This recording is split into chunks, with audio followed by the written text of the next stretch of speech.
I broke up with my girlfriend over AirPods today. It was awesome. By user_fun_department_2570.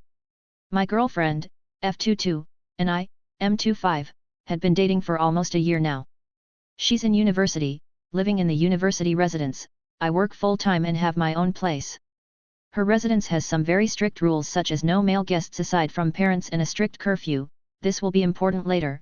We're not in the USBTW. Before the Easter holidays a few friends and I planned a road trip. I invited her but she declined. The day before my road trip I decided to get some new earbuds for the trip. My girlfriend came with me to the shop. Once there my girlfriend decided that she would like a pair of AirPods. I relented and bought her a pair and got myself some Bose earbuds since I preferred those and I do not have an iPhone. On our way back to the university she mentioned that she liked my earbuds since they looked better than her AirPods. She took them, paired them to her phone, and started playing around with them. I didn't think much of it until she said she wanted them and wanted to trade her AirPods with my earbuds. I told her no because I didn't have an iPhone so AirPods would be useless to me. Found out later that they work pretty well on Android, and that we can exchange hers when I get back since going back now would make her late for curfew. She kept insisting saying that it would make her happy. I told her I needed them for my trip in the morning which seemed to be the end of it. We got to her residence and as I was parking she threw her AirPods at me and said, "Thanks for the trade," then jumped out of the moving car, still wearing my earbuds. I was shocked and it took me a second to realize that she had just ran away with my earbuds. I parked and then ran after her, but I wasn't fast enough. She had already entered the building. I stood at the entrance with two very burly guards giving me the stink eye while I shouted for her to come back. She just blew me a kiss and went upstairs. I shouted a bit more until the guards very politely asked me to leave. I was livid.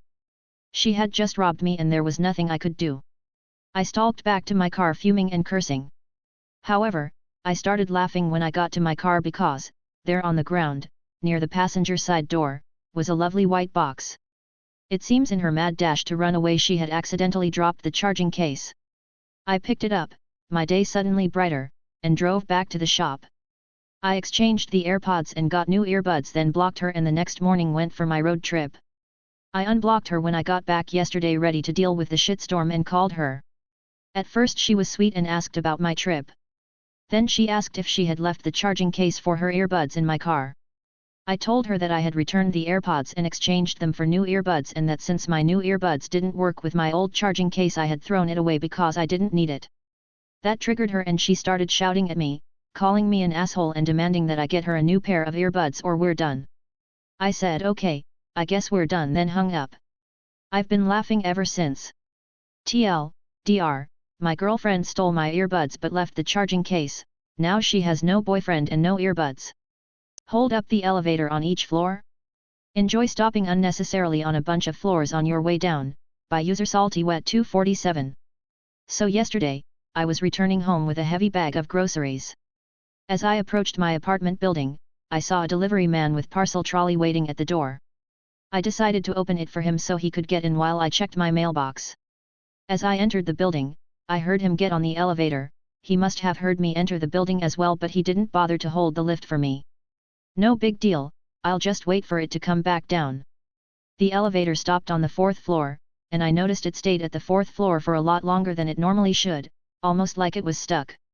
After a moment, it started moving, except instead of going down to me, it was going up, and stopped at the 5th floor.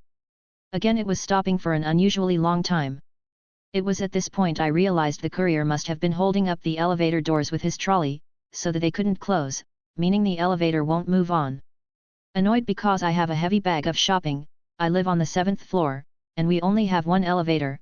I was even more incensed when I saw the elevator carry on going further up and holding at other floors. At this point, I'd been waiting a good couple of minutes. So I decided to take the stairs to the 7th floor. However, I ran as fast as I could. Why? Because the elevator was coming down from the 16th floor and on my way to the 7th floor, I pressed for the elevator on each floor I passed. If he enjoyed holding up the lift, he could spend extra time in them on the way down. I waited in the stairwell, and listened to the elevator stop on my floor, doors open, doors close, stop on the 6th and so on. When it hit the 5th, I could just about hear the courier say for fuck's sake as he realized no one is getting on the elevator. I was out of breath and had a good sweat going on but it was worth it in the name of pettiness. A mortgage lender snubbed me, so I snubbed him back, by user blasted zero glass. A few years ago, when I was buying a house, I went to several lenders to get the best deal and rate. I have a credit score in the 800s and quite a bit saved, so I'm getting good offers. I'd also set up a spreadsheet to compare offers and calculate which would best suit my needs. Most lenders were happy to describe interest rates, points, etc., so I could do my calculations. Most offers were very similar. According to my math, my shopping around would only save me a few $100s over the life of the loan. And that's fine, doing the math to verify things has value. However, one lender I called had this frustratingly rude representative. He's from a company I'll call Slicken Loans, and our conversation went something like this. What do you want out of your loan? He asks. I've answered this question like 10 times for other lenders, so I start to explain. I want the best rate, and to save money in the long term. Well, you're a pretty standard first-time home buyer. You're going to need to make yourself stand out as a borrower. I'm sorry, what? Everybody wants the best rate, he says. It's the first thing anyone asks for. No kidding. That's basic. We've got tons of people asking for loans. What is going to make you stand out?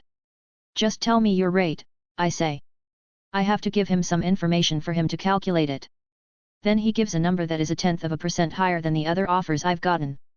That would cost about 15K in the long run, after adjusting for inflation.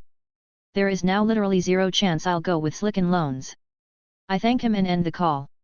Well, I went with a different lender. We were moving fast, so within 2 weeks I've gotten approved for my loan and I'm just waiting to close on the house. Everything is all set to go, when the Slicken Loans scumbag calls me back. So, I'm calling you to get started on the loan we talked about, he says. I went with a different lender, I say. What? Who? His voice has this quaver in it, like maybe he's lost the last 5 borrowers he's talked to and his performance review is coming up or something. Someone who gave me a better rate. I've no interest in giving him details. Well, you know, we can flex on the rate. Can you? That's unfortunate, I reply.